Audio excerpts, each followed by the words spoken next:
batu bara harganya naik, labanya tinggi, labanya kenceng, ya dividennya juga pasti kenceng. Nih contohnya nih.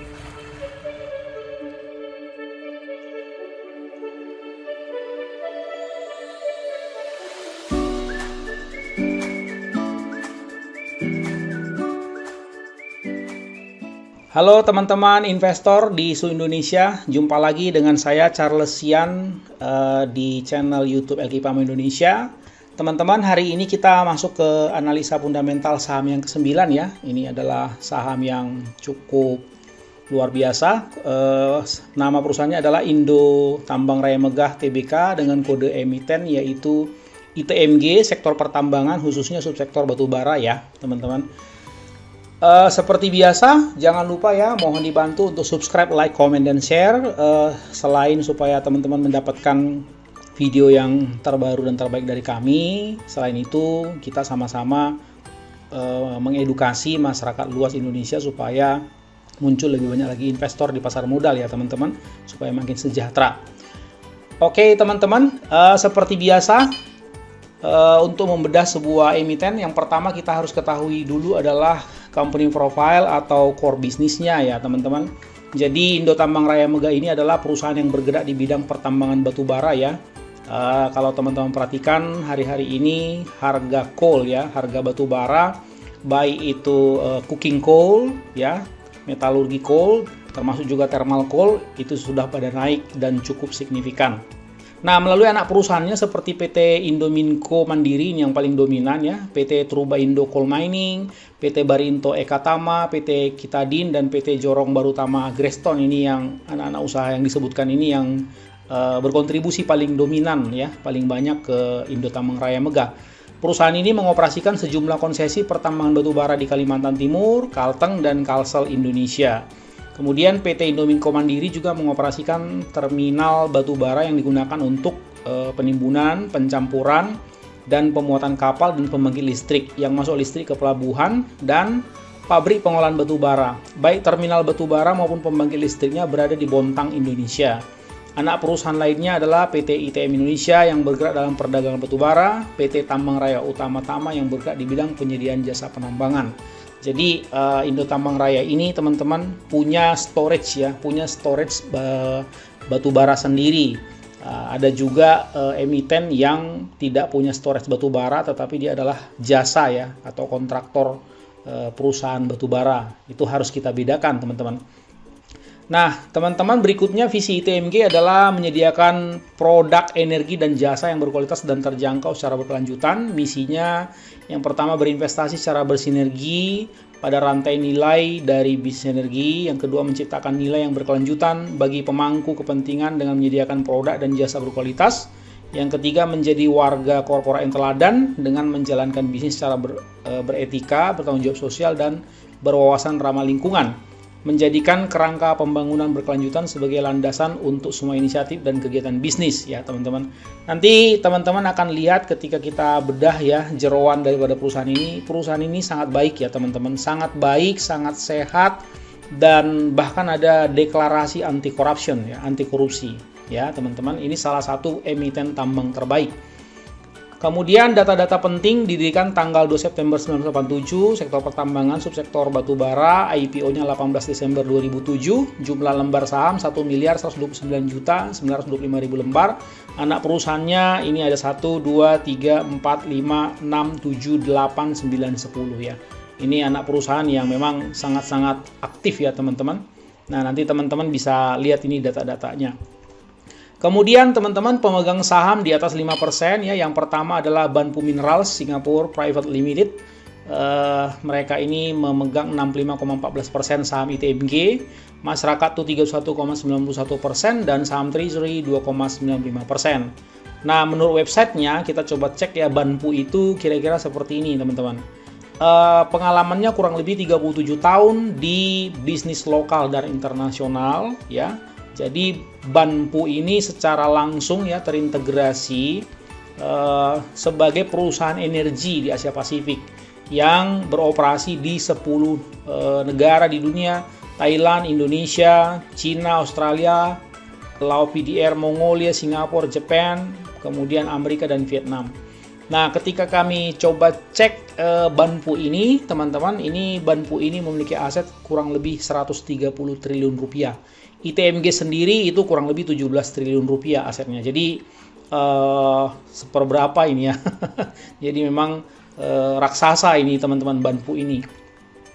Nah, kira-kira struktur ITMG itu seperti ini teman-teman ya. Jadi di atasnya ada Banpu memiliki kurang lebih 65%. Jadi pemegang saham pengendali itu adalah Banpu ya teman-teman. 65%, kemudian publiknya kurang lebih 35%, sisanya treasury. Nah, 1 2 3 4 5 6 7 8 9. Nah, ini adalah anak-anak usahanya. Kalau teman-teman lihat ini dimiliki langsung ya, dikendalikan langsung oleh ITMG ya, semua anak-anak usaha ini. Terlihat di sini prosentase sahamnya hampir 100% ya, 99,99%, hampir semua. Kemudian yang kami kotak merah yang pertama ini adalah masa konsesinya ya. Ini seperti Indominco, dia berakhir 2028, biasanya setelah itu diperpanjang lagi. Ini 2035, 2041, 2022, 2035, 2029, 2033. Jadi rata-rata masa konsesinya masih sangat lama ya teman-teman.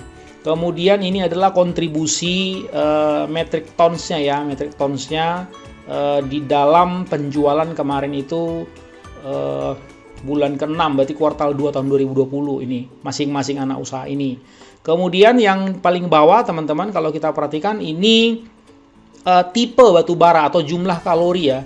Kan batu bara itu kan dibagi menjadi beberapa macam ya, beberapa macam, salah satunya dari sisi sumbangsi kontribusi kalori yang mampu diberikan oleh batu bara tersebut, kilokalorinya per kilogram. Jadi seperti ini yang kami sudah kotakin ya teman-teman. Oke, coba kita lihat keterangannya. Jadi kalau kita perhatikan pada lembaran sebelumnya tadi teman-teman, jenis coal yang diproduksi oleh ITMG ini sebetulnya berkalori ya, rentang 4.300 kilokalori sampai 6.500 kilokalori per gram. Kira-kira seperti itu produk mereka. Nah, kalau kita cek dari American Society for Testing and Materials, ASTM, klasifikasi batu bara berdasarkan kalori kira-kira sebagai berikut. Yang pertama pit, yang kedua lignite, yang ketiga subbitumous, ya, yang keempat bituminous, kemudian yang kelima antrasit. Nah, ini berdasarkan kalori yang mampu dihasilkannya. Kalau pit dia 1667,7 kilokalori. Ini belum termasuk kategori rank coal ya. Kadar moisture-nya sampai kurang lebih 70%. Kemudian lignite itu 4.614,14 kilokalori per kilogram. Ini adalah rank coal paling rendah, kadar moisture-nya sekitar 30%. Subbitumous itu 4.614,2 kilokalori sampai 6.393,1 kilokalori per gram. Kemudian dia ini karakteristiknya memiliki kadar sulfur yang rendah, kadar moisture-nya sekitar 15-30%. Kemudian bitumous itu 5.837,1 kilokalori per kilogram sampai 7.782,8 kilokalori per kilogram. Fix karbonnya berkisar 69-86%, dan antrasit 8.338,7 kilokalori per kilogram. Ini adalah termasuk high rank coal, tipe batu bara paling tinggi dengan fix karbon 86-98% dan kandungan sulfurnya sangat rendah. Jadi kalau kita lihat rentang ini kurang lebih dia kategori subbitumous ya untuk Indo Tambang Raya ini teman-teman, kategori nomor 3 kurang lebih. Oke, coba kita lihat dulu lokasi tambang ITMG. Jadi menurut peta ini yang kami sudah sajikan di sini teman-teman, lokasi tambang ITMG ini ada di Kalimantan Timur ya, ada di Kalimantan Tengah dan ada di Kalimantan Selatan ya teman-teman. Berarti di Kalimantan semua. Next, coba kita perhatikan sisi finansialnya ya. Berdasarkan kuartal 3 2020 yang kami buat materi ini pada harga 14.500 ya. Ini satuannya adalah USD ya, dikali 1000. Cash-nya 208.659, aset lancar 402.679, aset tak lancar 769.118, aset tetap 200.831, sehingga total asetnya 1.179.797.000 US dollar. Kemudian hutang lancar 220.019 ya, 1000 US dollar. Hutang tak lancar 96.329, total hutangnya 348 ya, 1000 US dollar. Sehingga kalau kita hitung ekuitas pemiliknya adalah 863.449.000 US dollar. Jadi kalau ambil kurs dolarnya sekitar katakanlah 14.500 ya, itu sekitar 12,5 triliun rupiah ekuitasnya. Kemudian modal dasar dan tambahan modal di sektornya itu 373.709, total return earnings 506.073 sehingga ROI-nya sekitar 10,42% per tahun ya, per year since listed, sejak terdaftar tahun kalau tidak salah 2009 tadi ya.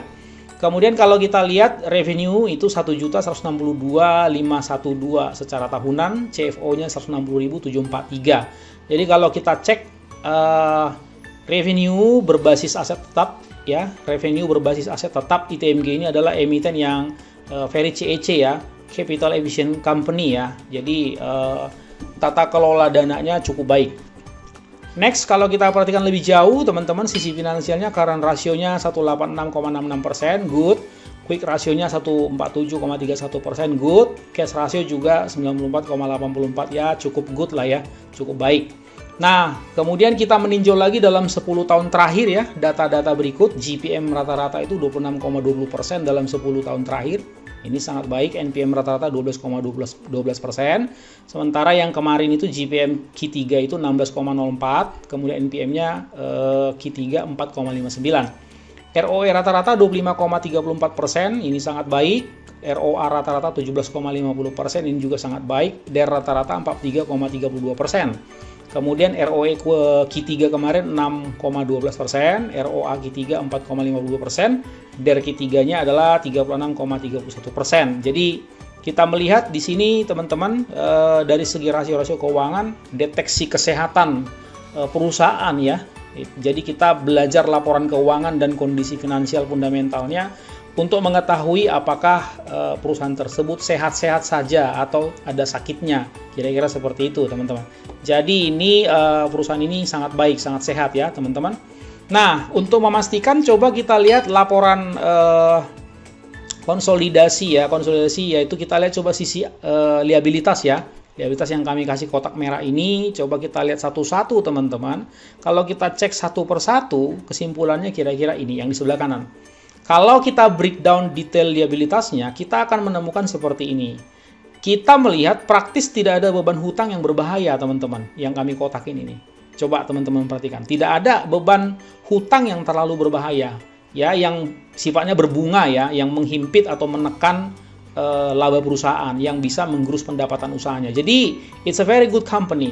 Sementara kalau teman-teman bandingkan sama perusahaan-perusahaan coal mining yang lain, ya, itu rata-rata ada utangnya, ya, ada utang bank, baik itu jangka pendek maupun jangka panjang, bahkan ada emiten yang utang jangka panjangnya sangat besar, sehingga di analisa breakdown DER-nya pun kita melihat bahwa pendapatannya tersebut memang tergerus membayar bunga pinjaman, ya. Jadi kalau bunga pinjamannya gede, tentu EPS-nya berpengaruh, teman-teman. Kalau EPS-nya berpengaruh, harga saham juga bisa tertekan, kecuali kalau dipom-pom sama bandar.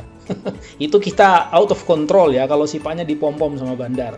Oke, kemudian kita tadi melihat, coba mundur sedikit, di sini ada beban yang masih harus dibayar. Paling akun ini yang paling besar kami lihat. Nah, kita coba lihat kalau utang usaha pihak ketiga itu nggak usah dibahas ya, itu rata-rata tidak ada bunganya. Coba kita lihat ini, apakah ini mencurigakan beban yang masih harus dibayar ini. Kira-kira ini penjelasannya. Beban yang masih harus dibayar itu ternyata adalah pembelian yang masih harus dibayar. Ini tentu tidak ada bunganya, teman-teman. Sewa juga tidak ada bunga.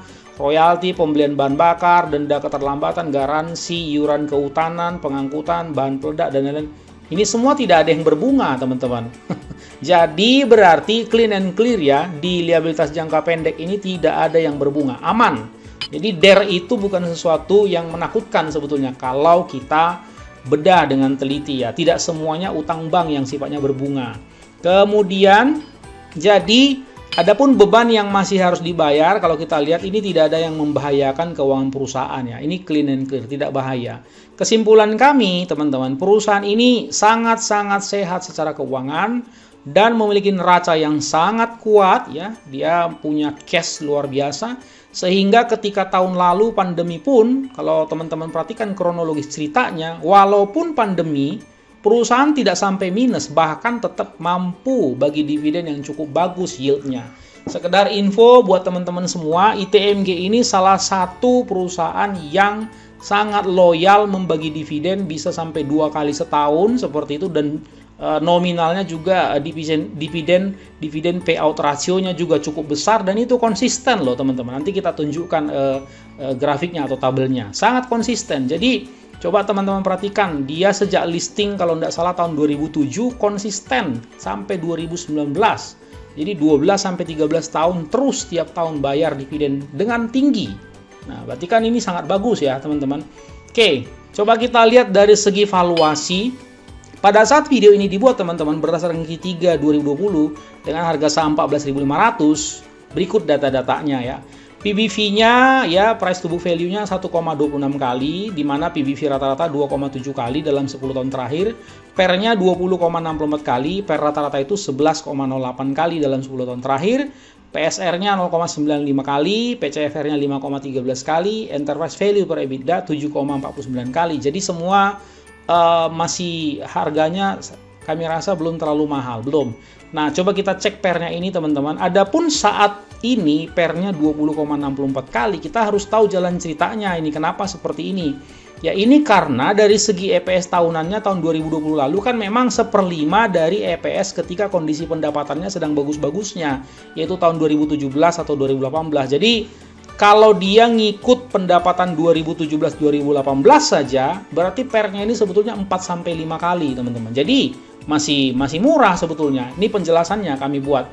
Kalau kita perhatikan revenue tahun 2020 yang lalu itu besarnya kurang lebih $1.162.512.000 ya, dalam satuan ribu dolar. Seperti yang sudah disebutkan di depan tadi, teman-teman. Sebetulnya ini sedang turun sebesar 11% dari tahun sebelumnya. Nah, ya, dengan demikian penyebabnya kalau bukan karena demand yang turun dan harga coal juga drop, seharusnya PER-nya itu 4-5 kali seperti yang kami katakan tadi. Suatu harga yang masih sangat murah sebetulnya dengan ITMG, meskipun sudah naik dari 6 ribuan yang termasuk kelewat murah tahun lalu. Jadi teman-teman, pada waktu pandemi kemarin, mungkin sekitar bulan 3, bulan 4 ya, harga ITMG ini sempat dia merosot luar biasa ke 6 ribuan. Ketahuilah bahwa itu adalah harga yang udah kebablasan, kelewatan murahnya. Jadi, supaya teman-teman bisa membacanya, hari ini 14.500 itu harga yang murah. Ngerti ya teman-teman? Harga yang murah, masih cukup murah lah 14.500 ini ya. Bukan pom-pom loh ya teman-teman. Teman-teman bisa lihat dari kronologis ya, selama dari sejak dia listing, kronologis harga ITMG ini di harga berapa dia rata-rata. Jadi 14.500 ini masih murah loh teman-teman. Ya, kemarin pandemi itu kelewatan murahnya. Nah, jadi dari kelewatan murahnya menjadi murah. Seperti itu, dari murah baru nanti normal baru mahal, kira-kira seperti itu. Sejak listing di BI, teman-teman, harga saham tertinggi ITMG itu pernah di 55 ribuan loh pada Januari 2011. Di mana pada waktu itu EPS-nya itu 0,48 ribu dolar ya, atau PER-nya itu sekitar 13-14 kali. Waktu itu revenue-nya 2.381.875 ribu dolar ya. Berarti sekitar 2 kali dari sekarang ya, 2 kali dari kemarin ini maksudnya yang tahun 2020 ini kan 2 kalinya. Nah, kira-kira seperti itu teman-teman. Dan pernah juga 33 ribuan harga sahamnya pada Maret 2018, di mana waktu itu EPS-nya 0,24 ya ribu dolar, di mana PER-nya itu sekitar 10-11 kali. Jadi kalau sekarang ini PER-nya itu 4-5 kali untuk menyentuh 33 ribu aja, atau maksudnya PER-nya itu katakanlah 2 kali lipatnya ini, berarti harganya mencapai 29 ribu sampai 30 ribu aja sahamnya. Menurut perkiraan kami itu bisa dicapai ya teman-teman. Bukan PHP, bukan pom-pom sekali lagi, karena ada jalan ceritanya ya. Dimana revenue-nya waktu itu kan 2.007.630. Nanti kita lihat teman-teman berita-berita good news-nya buat ITMG ini. Nah, coba kita bandingkan dulu dari segi valuasi ya teman-teman dengan 10 emiten coal yang lain. Jadi ini ITMG ya yang nomor 5. Kalau kita perhatikan untuk 10 emiten coal utama dari segi PBV, ya ITMG masih lebih murah dibandingkan PTBA. Nah, coba teman-teman lihat tuh PTBA. Harum yang hari ini sudah terbang luar biasa. Memang dia Harum ini kan ada sisi keunggulannya, yaitu tambang nikelnya ya. Itu yang bikin dia jadi terbang, karena sekarang kan lagi ada katalis ya, informasi electrical vehicle. Jadi ini yang bikin dia terbang nih Harum, BOS dan juga MBAP ya. Masih belum terlalu mahal ya, belum terlalu mahal. Yang paling mahal nih Harum, PTBA ya, MBAP masih lumayan lah kalau dibandingkan dengan teman-temannya. Tetapi kalau ITMG ini dibandingkan dengan dirinya sendiri rata-ratanya dalam 10 tahun terakhir, itu tadi data yang kami sudah sampaikan. Kira-kira seperti itu ya teman-teman. Oke, mari kita lanjutkan. Coba kita lihat dari segi aspek manajemen teman-teman. Kalau kami lihat perusahaan ini memang perusahaan yang baik-baik saja, nggak aneh-aneh ya. No insider trading, perusahaan ini kelihatannya memang fokus mengembangkan usahanya di bidang core bisnis yang ditekuninya. Kemudian baik jajaran komisaris dan jajaran direksi, itu juga kami lihat semuanya adalah orang-orang yang sudah banyak pengalaman dan beragam ya. Sebelum bergabung di Indo Tambang Raya, ada juga dari jajaran dari Banpunya juga yang masuk ya. Kemudian dalam mengelola dana perusahaan, para pengelola mampu mengelola dan mengembangkan dengan sangat efisien, bahkan mampu melewati masa pandemi tahun lalu dengan baik. Ya, butir yang keempat adalah perusahaan juga menerapkan good corporate governance dengan baik ya. Kami lihat di annual report-nya, GCG-nya jalan ya, teman-teman. Nah, kemudian ini juga penting, ini jarang ada di perusahaan langsung seperti ini statementnya. Ada kebijakan anti korupsi dan whistleblowing system, anti corruption policy dan whistleblowing system ya. Jadi ITMG memiliki komitmen yang tinggi untuk memberantas korupsi ya teman-teman. Ini luar biasa ini. Saya tidak tahu ya, kami tidak tahu apakah ini indikasi seolah-olah ada emiten-emiten lain, coal juga yang mungkin ada korupsi di dalamnya, kita tidak tahu kenapa harus seperti ini. Nah, sikap anti korupsi ini diwujudkan melalui komunikasi tata kelola yang baik dan penerapan fasilitas Independent Whistleblowing Center, IWBC ya. Setiap tahun ITM ini ya, Indo Tambang Raya Mega ini menyelenggarakan Corporate Governance Day yang berfokus pada etika bisnis, dan pada tahun 2019 tema corporate governance-nya ya adalah Culture and Business Ethics Towards Sustainable Business, yang dihadiri oleh pemangku kepentingan perusahaan seperti para kontraktor, pemasok, karyawan di semua lokasi kerja yang disiarkan. Nah, jadi teman-teman sangat serius ya, ITMG ini sangat serius dalam dalam menangani yang namanya peluang atau potensi-potensi korupsi itu. Nah, ini ada cukup banyak ya, other important things, teman-teman. Kami berusaha supaya selengkap mungkin, mudah-mudahan teman-teman bisa mengikutinya. Yang pertama, teman-teman, coba kita lihat datanya dari Public Expose, penjualan batu bara berdasarkan destinasi ya, di bulan ke-6 tahun 2020 yang lalu. Coba kita lihat teman-teman, ternyata Cina adalah destinasi yang utama, ya 28%. Kemudian Jepang destinasi yang kedua 24%. Baru kemudian domestik itu 17% ya. Nah, total penjualan coal sampai bulan Juni 2020 kemarin itu kurang lebih 11,11 million ton ya. Million ton ya, juta ton. Nah, jadi kemudian ada yang lain, ini kan sekitar 69 ya, berarti ini ada 31% lagi negara-negara lain. Ini rata-rata kalau kami perhatikan ini adalah Asia Tenggara ya, 31%. Oke, seperti itu ya teman-teman. Nah, coba kita lanjutkan. Kalau kita lihat ya, tadi kan kami sebutkan 2018 itu harga sahamnya kurang lebih 33.000. Coba kita cek dulu sedikit ya, kita ngintip dulu di tahun 2018 itu bagaimana kejadiannya. Nah, pada waktu tahun 2018 itu ya, itu harga coal ya, Newcastle spot coal price-nya itu adalah 119 US dollar per ton ya. Tepatnya pada tanggal 17 Agustus pada waktu itu. Nah, coba kita lihat keterangannya yang berikut ya. Prospek permintaan dan penawaran jangka menengah ini seperti ini, teman-teman. Ada negara penyedia, maksudnya ini adalah supplier coal-nya ya. ada Indonesia, Australia, Rusia, Afrika Selatan, lainnya. Nah, negara penerima itu, ya, Asia Tenggara itu kurang lebih 31 million tons, India plus 23, ini berarti pertumbuhan maksudnya ya, pertumbuhannya Asia Tenggara itu kalau kita lihat ini yang biru teman-teman, 2017 sampai 2020 potensi pertumbuhan permintaan batu bara. Jadi Asia Tenggara ada potensi pertumbuhan permintaan batu bara itu 31 juta ton. India itu naik 23 juta ton, ya. Asia Utara minus, Cina minus, ya, sampai 2020 loh teman-teman. Teman-teman kan tahu ada info terbaru untuk 2021, kontrak antara Indonesia dengan Cina, yaitu kurang lebih 20 triliun ya dalam satuan rupiah yang sudah disepakati yang akan diekspor oleh Indonesia, yaitu coal-nya ke Cina. Yang Eropa minus 19 dan lainnya ada plus 22 million ton. Nah, di sini kami sajikan tadi ya, pada tahun 2018 yang lalu ya, slide yang tadi tentang masalah harga coal di tahun 2018 ya teman-teman, di mana harga saham ITMG pernah tembus 33 ribuan ya tahun 2018 ini. Harga di Newcastle Spot Coal Price itu yang tercatat menurut public expose-nya adalah 119 US dollar per ton 17 Agustus 2018. Nah, pada saat materi ini dibuat, teman-teman, harga coal itu sudah sekitar 87,30 ton, ya, 30 per ton. Jadi ini sedang turun.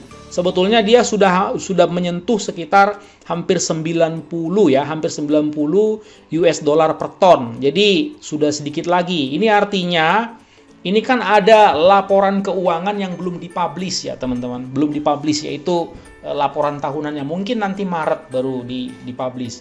Nah, ini menurut perkiraan kami itu pendapatannya sepertinya melejit ya. Melihat dari data-data ini, baik harga coal-nya, termasuk kontraknya dan lain-lain. Kemudian total penjualan pada bulan Juni 2020 lalu sebesar 11,11 million tons, ini estimasi 22,2 ya, ini estimasi loh teman-teman. Kemudian yang ketiga, potensi pertumbuhan konsumsi coal dari negara penerima dari tahun 2017 ke 2020 tadi itu 37 million tons. Coal masih sangat diminati ya, tetap menjadi sumber energi yang kompetitif meskipun banyak yang mengatakan bahwa coal adalah industri yang sunset ya. Banyak sekali yang mengatakan begini teman-teman, bahwa wah coal ini mah sunset, wah limbah lah, pencemaran udara lah dan seterusnya. Tapi ya kenyataannya tidak semudah itu ya. Tidak, itu butuh waktu teman-teman untuk berpindah ke katakanlah sumber energi yang jauh lebih efisien, jauh lebih green gitu seperti itu ya. Tapi itu butuh proses ya teman-teman. Itu masih lama lah kalau perkiraan kami ya. Oke, coba kita lihat sedikit lebih jauh mengenai masalah analisa biaya supaya kita juga paham. Analisa biaya industri coal kira-kira seperti ini teman-teman. Ya, ini rata nisbah kupasnya, biaya kupas ya. Kemudian biaya produksinya seperti ini. Kemudian biaya bahan bakar minyak seperti ini. Nah, biaya totalnya seperti ini ya, yang kami kotakin ini. Ini biaya total. Kita lihat ininya aja deh, biaya total ini. Nah, ya, coba kita lihat keterangannya. Pendapatan penjualannya ini semester 1 ya, semester 1 2019 893. Kemudian semester 1 2020 653. Jadi memang sementara turun ini pendapatannya si Indo Tambang Raya ini, teman-teman. Oke. Nah, dari dua slide terakhir tadi yang barusan kita lihat, teman-teman. Yang pertama, biaya total pada Q2 2019 itu kan sebesar 63,3 per ton. Turun sebesar 15,32% menjadi 53,6 US dollar per ton pada Q2 2020. Ya, biaya totalnya turun 15,32%, sementara pendapatannya juga turun dari 893 juta US dollar menjadi 653 juta US dollar, turun 26,8% ya, teman-teman. Jadi dari sini bisa kita ketahui memang dropnya atau turunnya pendapatan si ITMG ini natural saja. Teman-teman tahu penyebabnya? ini kan karena destinasi ya, destinasi utama. Tadi kan kita udah singgung di depan, destinasi utama Indo Tambang Raya ini kan adalah Cina, ya kan, kemudian kan Jepang, kemudian Indonesia domestik, baru kemudian Asia Tenggara, kurang lebih seperti itu. Nah, penyebabnya ini murni adalah pandemi, teman-teman. Kalau pandemi kan pabrik-pabrik kan nih ceritanya kemarin banyak yang tutup, terutama di Cina ya, manufaktur banyak yang tutup. Nah, manufaktur itu kan butuh batu bara, teman-teman, untuk listriknya lah, untuk yang lainnya lah, ya itu butuh batu bara. Jadi kalau manufakturnya tutup, ya batu baranya ya stop, teman-teman. Jadi itu penyebabnya. Nah, tetapi kalau kita lihat sekarang, itu kan industri-industri apalagi Cina ya, ini kan sudah mulai normal, teman-teman. Ya, India juga sudah merangkak normal, Jepang juga, nanti kita lihat deh ya. Nah, yang kelima, menurunnya konsumsi bahan bakar dari Q2 19 ke Q2 20 jelas menunjukkan adanya pengurangan aktivitas bisnis karena COVID, ini yang kami sampaikan tadi. Jadi inilah yang membuat EPS ITMG itu kemarin jeblok luar biasa Q2 20 yang lalu ya, kemudian memang praktis drop 100% ya kalau dibanding kuartal yang sama pada tahun sebelumnya. Jadi ya menurut pendapat kami tidak ada sesuatu yang mengagetkan sebetulnya, karena perusahaan atau emiten coal yang lain justru malah lebih parah, ada yang minus, teman-teman. Ada yang minus, nggak mampu. Karena apa? Karena ya utangnya gede. Jadi ketika ada pendapatan, membayar bunga pinjaman seperti itu ya sudah langsung minus, tidak ada sisanya. Apalagi mau boro-boro buat bayar dividen ya, kan kira-kira begitu. Nah, teman-teman, nih seperti ini. Ini salah satu keunggulan ITMG yang kami tadi sudah sampaikan di depan ya. Jadi si ITMG ini rajin banget bayar dividen ya. Rajin banget bayar dividen. Ini kita bisa lihat nih. Dividen payout ratio alias DPR-nya, teman-teman, itu di atas 80% loh rata-rata, teman-teman. Nih, bahkan 100% juga nggak segan-segan nih. Lihat nih. Nah, memang sih jumlah nominalnya berfluktuasi ya, ini jumlah nominalnya ya teman-teman 1666 dan seterusnya. Jumlah nominalnya ini berarti menunjukkan sesuai dengan jumlah kondisi industri si ITMG ini. Kalau batu bara harganya naik, labanya tinggi, labanya kenceng, ya dividennya juga pasti kenceng. Nih contohnya nih ya, 2045 nih, kuartal 2 2018 nih. Ini paling tinggi, secara nominal ini paling tinggi dividennya. Ya memang, teman-teman, di sini kan memang baik-baik saja. Itu tadi yang kami katakan, harganya kan, harga sahamnya juga kan 33.000 seperti itu ya, teman-teman. Oke. Ini kronologis pencatatan dividen ya. Kalau kita lihat, teman-teman, ini dari website Bursa Efek Indonesia dari 2007 sampai 2018, 2019 juga ada, kemarin 2020 juga ada. Jadi tidak pernah libur ini bagi dividen. Ini bagus sekali, teman-teman, perusahaan ini. Yang keenam ya, sejak listing di BI ini penjelasannya ITMG praktis tidak pernah absen dalam membayarkan dividen kepada investor. Coba teman-teman mikir, kalau perusahaannya bisa bagi dividen, bahkan dividennya gede-gede tiap tahun, itu dari mana duitnya kalau bukan dari laba perusahaan, ya kan teman-teman? Nah, seperti itu. Kemudian nomor 7 pada slide sebelumnya dapat kita lihat bahwa DPR-nya rata-rata 80%, di atas 80%. Ya, DPR-nya sejak listing. Ini mengindikasikan bahwa selain pengelola, ini dia teman-teman. Jadi kalau perusahaan bisa membagi dividen secara konsisten setiap tahun, bahkan cukup tinggi, DPR-nya 80% lebih, ini adalah indikasi bahwa pengelola memang sangat baik dalam mengelola keuangan perusahaan. Ya, laba perusahaan juga cukup besar sehingga ya investor juga cukup comfort untuk mendapatkan dividen setiap tahunnya. Ini ciri-ciri perusahaan yang maju, teman-teman. Sekali lagi bukan pom-pom, bukan sama sekali. Nanti teman-teman bisa lihat ini harga sahamnya terbang. Ya, kalau perusahaannya baik-baik saja, prospeknya juga oke. Ya, trennya juga oke. Tinggal tunggu waktu kok dia terbang. Oke, teman-teman, nanti kita lihat. Nah, teman-teman, ini adalah salah satu leading indicator ya, salah satu leading indicator yang dipakai oleh para investor ya, para investor di dunia pasar modal seperti itu ya, atau dunia futures seperti itu, untuk melihat, mendeteksi apakah pabrik-pabrik atau manufaktur di suatu negara itu sudah stabil, sudah normal atau belum? Ya, udah normal apa belum? Ini kita lihat Cina. Kenapa Cina? Tadi kan kami sudah katakan destinasi dari ekspor coal si ITMG ini kan adalah Cina, Jepang ya, India dan domestik. Nah, Asia Tenggara kan tadi sekitar 31%. Jadi kita perlu melihat dulu teman-teman. Sekali lagi, coal ini untuk kebutuhan manufaktur. 1. Coal ini juga untuk kebutuhan PLTU. 2. Jadi kita harus cek kalau begitu kondisi manufakturnya teman-teman. Karena kan kondisi manufaktur yang butuh coal ini. Jadi mari kita lihat Purchasing Managers Index-nya.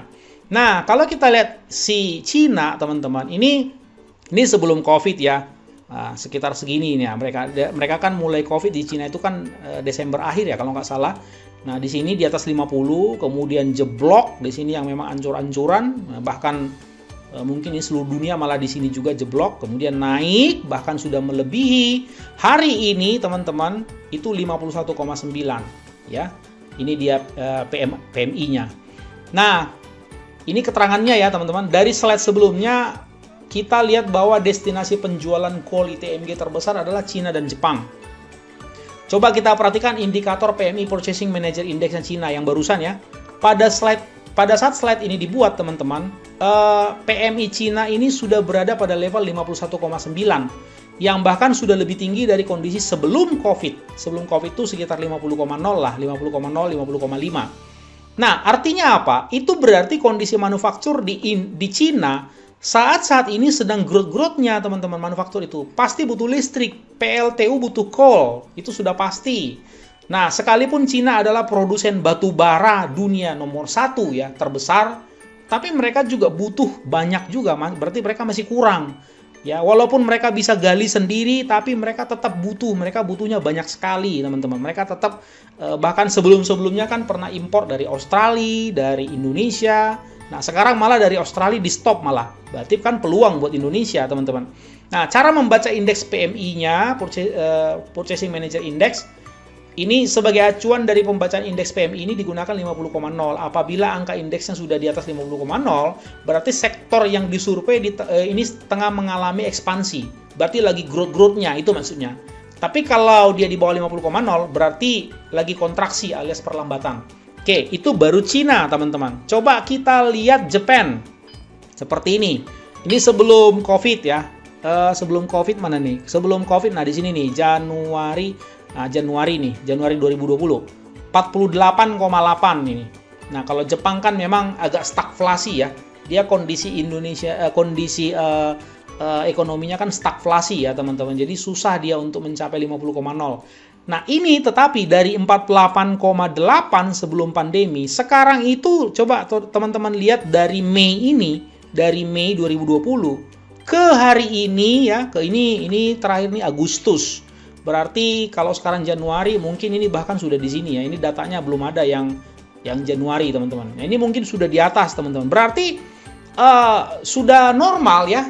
Normal atau hampir normal lah ini Jepang ini, teman-teman. Kondisi manufakturnya.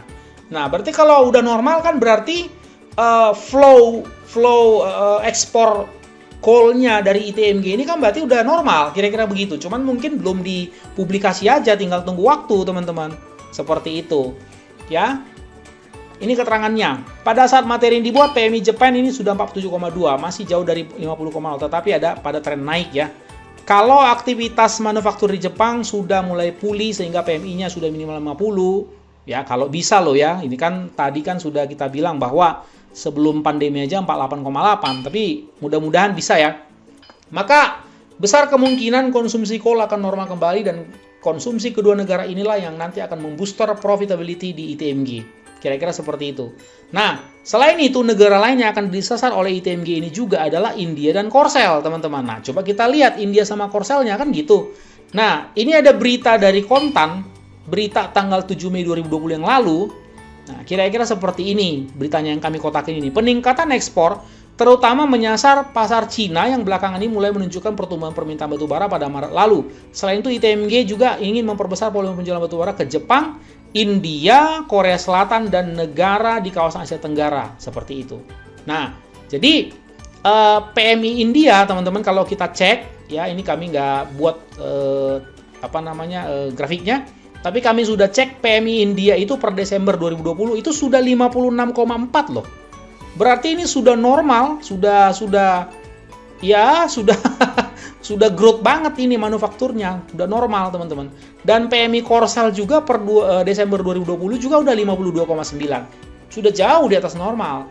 Nah, kemudian kesimpulannya teman-teman, hampir semua destinasi coal ITMG PMI-nya ini sudah di atas ambang batas minimal. Dengan kata lain, manufakturnya sudah mulai pulih. Jadi ini good signal for ITMG. Sekali lagi bukan pom-pom.